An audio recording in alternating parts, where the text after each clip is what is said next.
Olá, olá, eu sou José Medrado e estamos iniciando o nosso programa Visão Social. É um prazer, um prazerzaço estarmos aqui juntos. Muito obrigado por sua presença, por sua audiência. E olhe, a Fundação Espírita André Luiz precisa continuar aí com esta frente de divulgação da doutrina para aí se torne um colaborador. Busque informações no www.feal.colabore.org ou então Pix 11 97 261 0272 11 97 261 0272. Pois bem, meus amigos, Olha que coisa extraordinária. Deixe-me abrir aqui para poder ler com precisão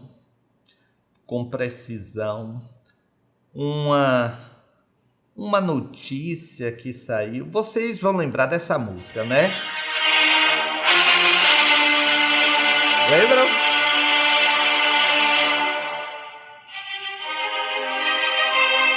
Pois é, essa é a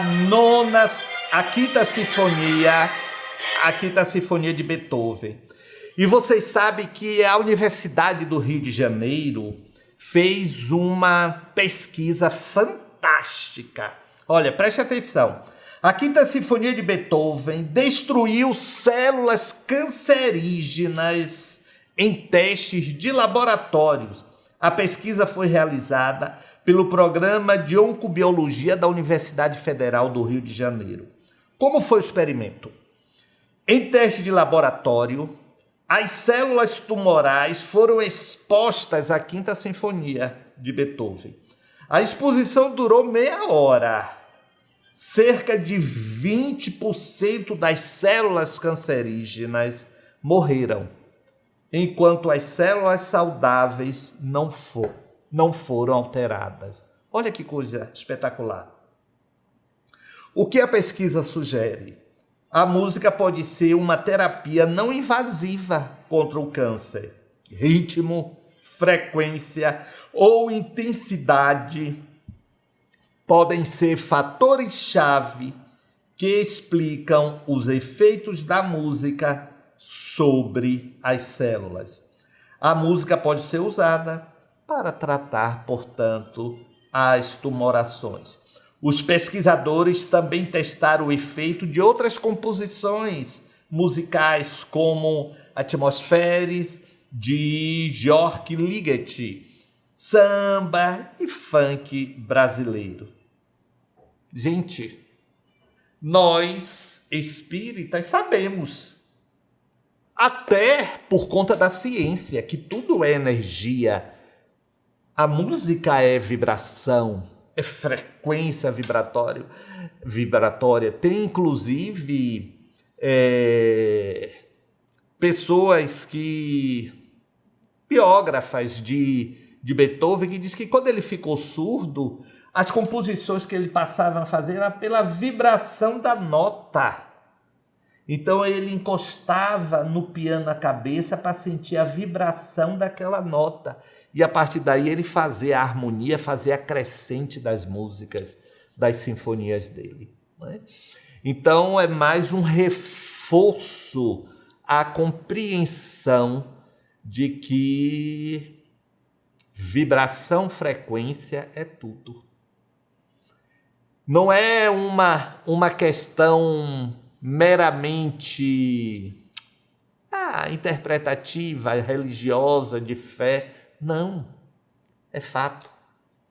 A gente sabe daquela pesquisa com músicas também, células de água, né? Acho que um japonês que realizou. Então,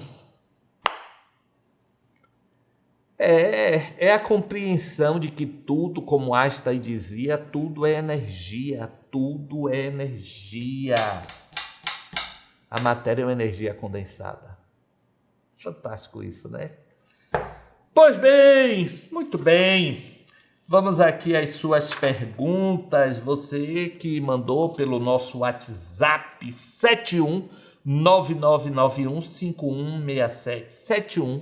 7199915167. Eduardo Araras é daqui de Salvador, da Boca do Rio, Salvador. Observe que o número de mensagens de desencarnados para encarnados tem diminuído. Qual a causa? Eduardo, muito pelo contrário, está havendo uma avalanche estranha dessas mensagens. Quando eu digo estranhas, porque a gente nunca ouviu determinados médios, determinado trabalho e de repente começa isso a acontecer e aí surgem, pipoca por todos os lados, denúncias de fraude, de pesquisa em internet, de recados dados por informações retiradas da internet. Então, muito pelo contrário, está até preocupante isto. Não é? E você vai ver que são mensagens sem citar desencarnados ali, só aquela coisa cotidiana aqui do dia a dia, número de telefone, de CPF, as coisas assim meio esquisitas. Está ao contrário do que você está pensando. Era Ágata, é de Itaité, Bahia. Durante o carnaval, os portais espirituais se abrem para que os espíritos sem evolução participem da folia. Isso não é atraso para eles, uma pena? O que é feito nos centros espíritas para auxiliar esses espíritos? Ágata, tem muita fantasia em cima disto, muita história, porque os portais se abrem, as pessoas inventam, são mentes criativas. Existe a vibração, a frequência, cada um tem ali a sua frequência, a pessoa entra em sintonia com a frequência semelhante à sua, não é? Então, como é que pode? O país todo está em carnaval, essa energia é contida num lugar, é só contida ali, aqui em Salvador, onde você é baiana, mas sabe, só ali, Barrondina. Aquela energia só fica ali. A energia é contida num lugar? Não. E a energia depende da sua presença física ou de onde está a sua mente? A sintonia, a frequência. Não é? Então você pode estar com o corpo no centro e a sua frequência está numa boate, a sua vibração está lá na boate. E o contrário pode acontecer? Pode. Tem gente que tem, sim. Força de concentração está ali numa região difícil, numa situação difícil e está vibrando, está em frequência superior, né? Olha, se fala muita fantasia, porque tudo isso só incrementa como se fosse uma transferência de responsabilidade ou então a manutenção ali dentro de uma bolha, não é? Sem a proposta da doutrina, que é uma doutrina de razão, sem você questionar, sem você pensar. Não é verdade? Um abraço para você, menina. Josiane Fávaro, é de João Ramalho, São Paulo. Medrado, como você interpreta a influência da Lua para as pessoas com esquizofrenia e outras doenças mentais? A lua cheia agita mais e prejudica esses doentes? Olha, você sabe, Josiane, não existe assim nenhum estudo comprobatório disto, não é? Então, isso pode ser assim, uma lenda urbana. Porém, a gente sabe que o movimento das marés está muito associado, esse movimento, à Lua. A gente sabe que a Lua interfere Por outro lado, nós sabemos que o nosso corpo físico, 80% é água. Então eu penso que o raciocínio se faz equivalente. Como não vai interferir? E pode interferir o quê? O mar se agita a depender do tipo de lua. Será que quem não já tem um distúrbio também não tem essa agitação? Pode não ter essa agitação? São estudos, não é? São pesquisas que existem, não é? Então, deixa-me ver uma coisa aqui. A gente sabe que tudo se conecta nesse campo energia, né? Tudo interfere. A gente sabe que as pessoas somos todas envoltas por esse emaranhado, não é? Então, a gente não pode descartar de forma alguma, não é? Inclusive, há pessoas que falam que ela mexe também claro, né, com os humores. Eu estou vendo aqui, ó, com a lua cheia, as emoções são intensificadas e a imaginação pode trazer maiores revelações. Isso a gente sabe que todo mundo comenta essas questões, não é? Agora, não existe um estudo que possa comprovar efetivamente isto, não é? Já há evidências, eu estava procurando exatamente isso aqui, uma matéria da National Geographic que diz o seguinte, né? Após décadas de ceticismo, os pesquisadores estão descobrindo evidências de uma influência sutil sobre a vida das pessoas, sobre o sono, sobre certas doenças mentais. Então, quer dizer, já há aí uma possibilidade, uma perspectiva disso ser aprofundado. Mas eu acho que tem alguma lógica nisso aí. Eu acho. Um abraço, Josi! Olha, nós vamos fazer agora aqui a colocação, aquela inserção que a gente sempre faz no nosso programa de palestra, de algo que a gente comenta aqui às terças-feiras, aqui na Cidade da Luz. Então, como lidar com o peso na consciência? Quem não tem aí, de alguma forma, até indevida e injustamente? Não é fácil. Veja aí, eu volto já. Como lidar com peso na consciência? E o que é peso na consciência? Olhem, é interessante nós pontuarmos as questões de vida. Eu procuro sempre fazer isso aqui toda terça-feira.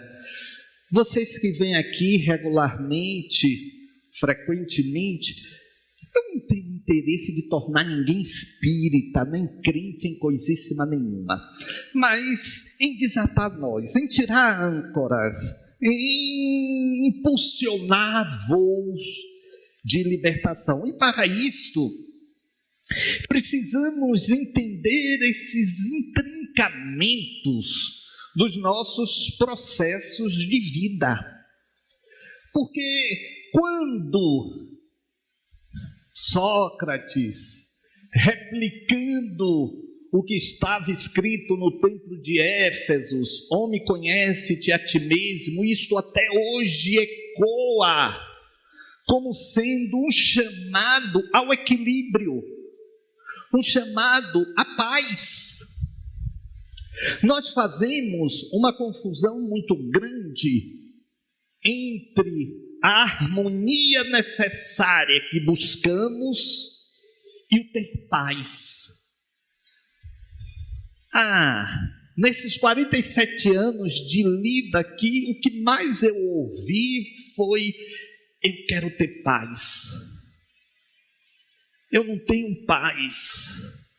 Eu quero ter paz. Como se a paz fosse algo que você chegasse em algum lugar e buscasse ali como um suplemento alimentar da alma. Não existe isso. É uma construção. E você está inserido numa capilaridade de relacionamentos que estão sempre fomentando reações e ações da sua parte. Então, você não é alguém estanque e autossuficiente nas demandas de sua vida. Não. Você não é apenas você.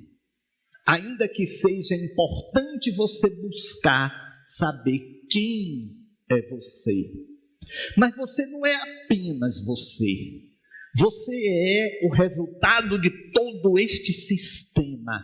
Então, nós vamos absorvendo esses conceitos, essas tradições, e isto, como eu disse, vai estruturando a nossa compreensão de vida. O peso na consciência, portanto, é um estado psicológico associado ao arrependimento e à culpa por cometer um ato que foge ao seu sistema de pertencimento. Ou seja, eu vou me sentir culpado por infringir aquilo que eu aprendi como certo, aquilo em que eu fui doutrinado. Não de uma forma, a palavra aí, doutrinação, eu não estou falando daquela maneira assim, de lavagem cerebral, não. Os nossos pais nos deram o que eles tinham, e o melhor deles, mas isso estabelece o sistema de pertencimento. E esse sistema, essa capilaridade vai ampliando à medida que nós vamos nos inserindo no contexto social. À medida que nós vamos nos inserindo, nós vamos tendo conflitos de conteúdo, vamos renovando conceitos ou não, vamos agregando novos conceitos e vamos ampliando este pertencimento. É preciso que associemos a culpa à lei de ação e reação.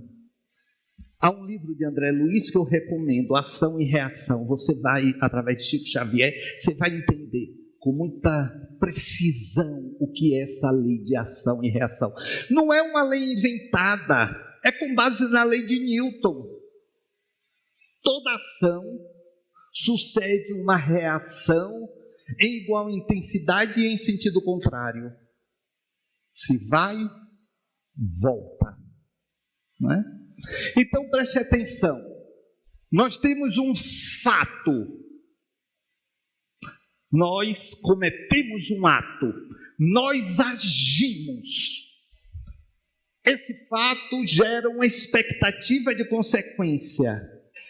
A depender da consequência, vem o arrependimento. O arrependimento, ele se estabelece mais fortemente quando a consequência é descontrolada. Ou seja, você perde o controle da situação. Você não sabe como a outra pessoa vai agir, porque a outra pessoa também tem o seu conteúdo de dores, de frustrações, de tristezas, de angústias.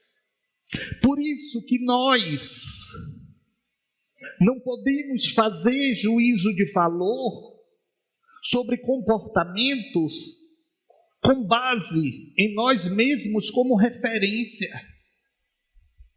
Porque aquela pessoa teve um outro conteúdo de formação. Então, a consequência descontrolada pode gerar qualquer coisa, mas algo é certo, a situação gerará marcas que vão ficar. Estratégias para se livrar do arrependimento na consciência, como o perdão, a aceitação e a autocompaixão. Quando nós conversamos aqui sobre o perdão, eu abordei de alguma forma esse processo. O perdão aí é o auto-perdão contextualizando a situação. Então, quando a sua situação tiver uma explicação razoável, a dor da sua culpa vai ser menor. Mas se não tiver uma lógica razoável, o auto-perdão vai ser mais difícil. O que é importante? Componentes que passam pelo arrependimento, o cognitivo e o emocional. O que é cognitivo? A compreensão que você tem, a sua razão.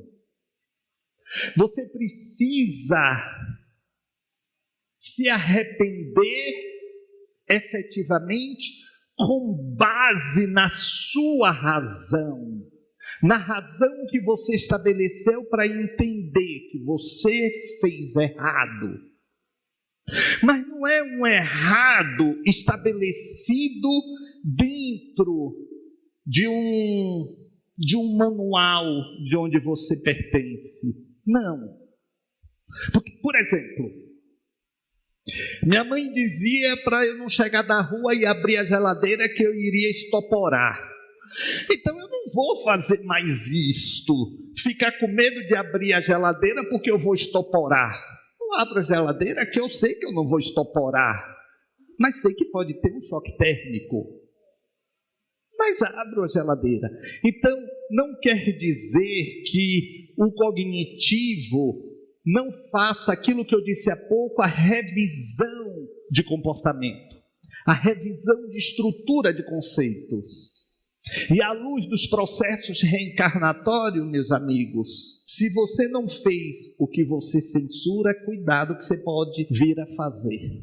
Pois é, gente, pois é. A gente tem assim, a gente cresce, né, sob ameaça. Ah, se não fizer isso, o papai vai morrer, mamãe vai morrer. A gente cresce e tudo é medo, tudo é consciência pesada, tudo nos gera a essas disfunções emocionais que terminam por causar problemas no nosso dia a dia. É verdade, temos que aprender a nos libertar disto. Pois é, gente, está chegando aqui ao final do nosso programa. Eu quero lhe agradecer aí pela paciência, dizer, me queira bem, porque não custa nada, só vai fazer bem ao seu coração. Agora, se você não quiser, paciência. Eu não vou poder fazer nada, vou seguindo aqui o meu traçadozinho, o meu caminhadozinho, o meu miudinho. E você que vai ficar com esse peso. Um abraço, até a próxima.